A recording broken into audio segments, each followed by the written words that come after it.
Let's see how we can take the Google Earth format files into QGIS. So one of the files that I'm giving to you, it's provided in Google Earth. So as you see here, there are a few points. If you click the points, the formation name and also the type of the rock will appear. Okay, so what we're gonna do, we're gonna transfer this into QGIS and do some touch up there to reformat it to the way that we want.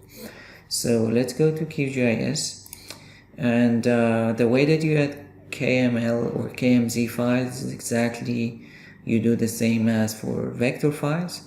So click on that, find your folder and then the file, which mine is here. Click open and add and close.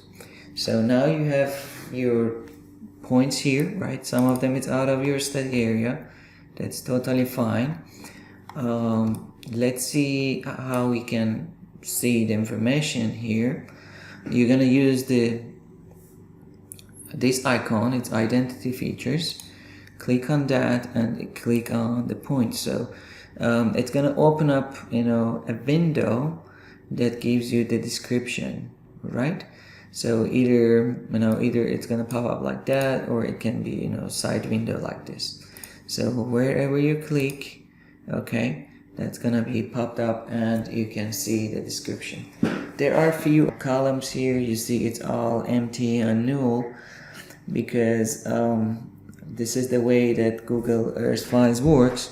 So, but in reality, in QGIS you don't need to keep them, right? It's just extra columns, empty, and it's a kind of useless. So let's see how we can check that table. Right click on this file and open attribute table.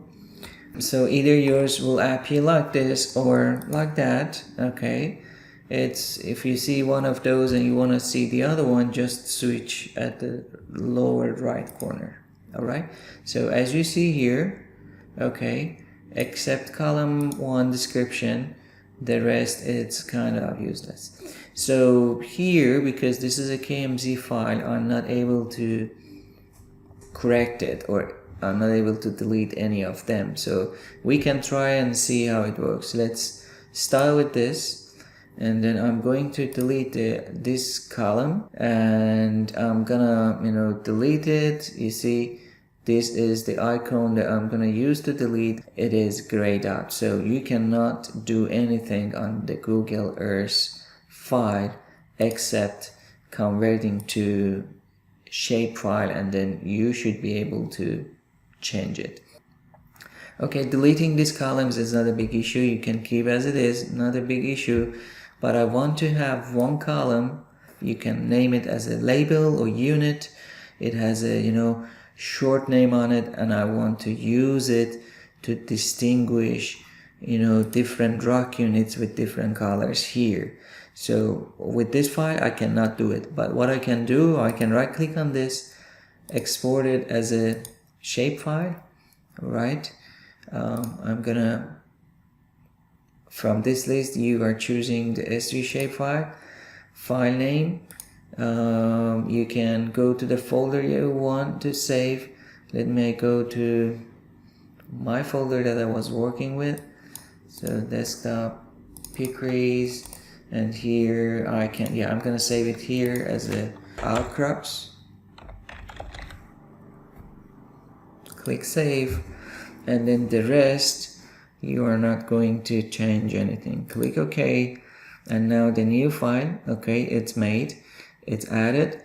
And what I'm gonna do, I will click metamorphic zone and remove it because I don't need any more.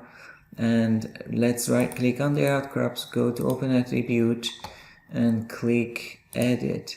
So now, all right, you see this delete file, it's active, right? So what I want to do, I will click delete, okay, and you're gonna select the the columns that you don't need it. I need descriptions, right? Let's keep that one, and the rest I'm gonna remove it. Click OK, all it's gone, right? So let's save this and close this one. So now if I click on any one, okay, I'm gonna have a description, right? And I need one column that gives, you know, the rock units, and it's a kind of standard code that I'm using for the same formation. So what I'm gonna do, I will start editing. Okay, let's start edit here because I think it's easier. Go to open attribute. I'm gonna add two columns here. Start edit, create a column and name it as a formation, and the type, choose it as a text. All right, and click OK. Next one, I'm gonna call it rock unit.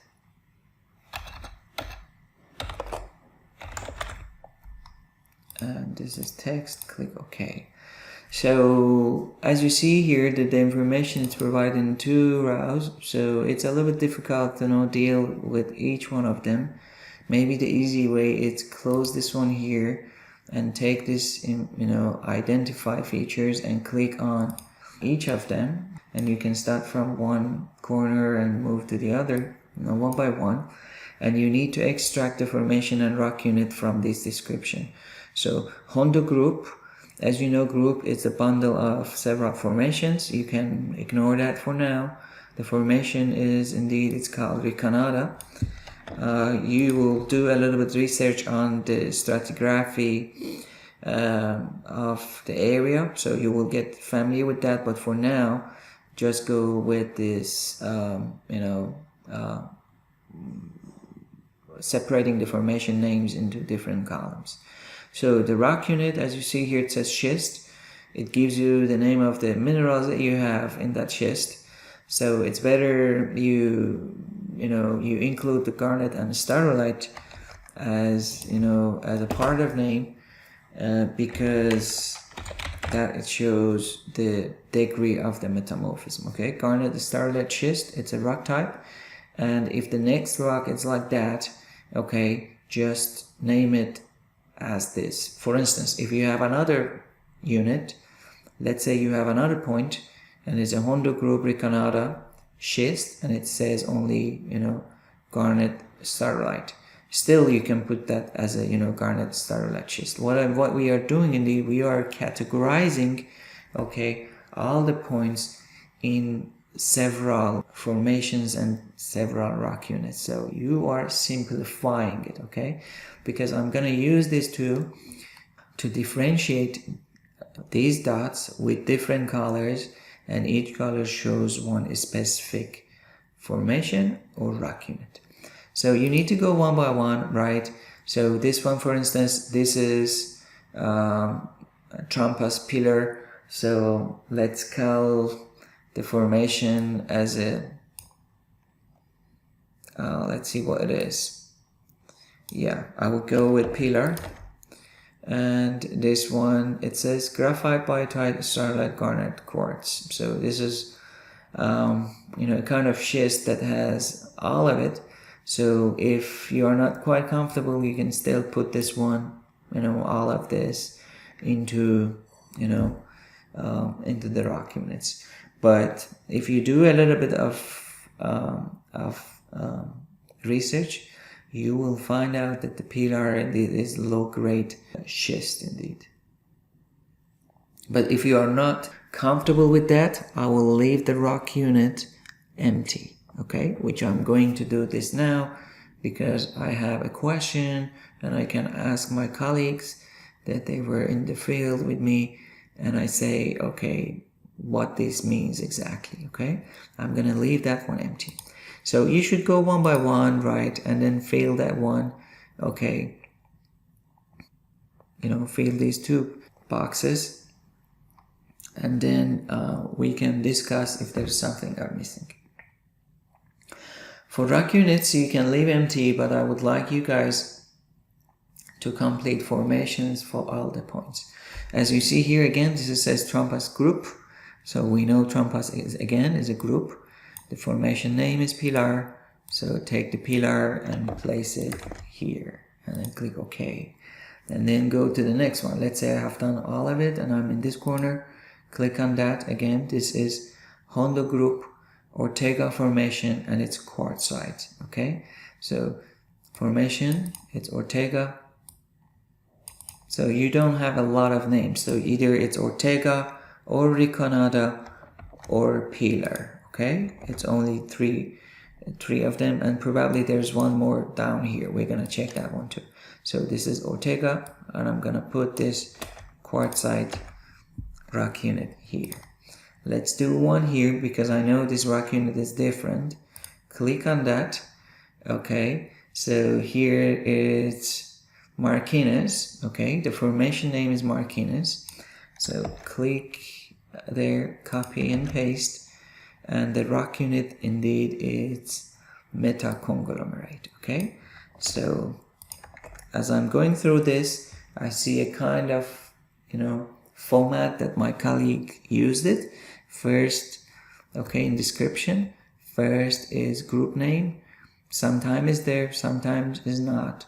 The second one, it's formation name, which is Marquinez, and the third name, it's a rock name, and the rest indeed is the minerals that he explored in the field. So click OK. As you see, okay, I did 4 of them, but you need to do for all of it. Go back to the open attribute, and you see some of them are filled, right? Formation and rock units, some of them are filled, some are empty. So you need to complete this, right? If you click on that, it's gonna sort it for you. So you have a little bit of work to going through this, okay? But I'm gonna stop here and show you after this what you can do. So now I'm gonna distinguish formation with different colors. You have done or you have watched this part in the other videos. Double click on the outcrops, go to symbology and change the single symbol to categorized, and say I'm using column formation to categorize whatever I have there. Click classify, and as you see now, the formation is coming up with different colors. The one that are empty or null is in this color. You can uncheck this. I don't want to see that for now. All right, or let's see it, no problem. Click apply and OK. So now you see, okay, here 1 point is green, which is Ortega.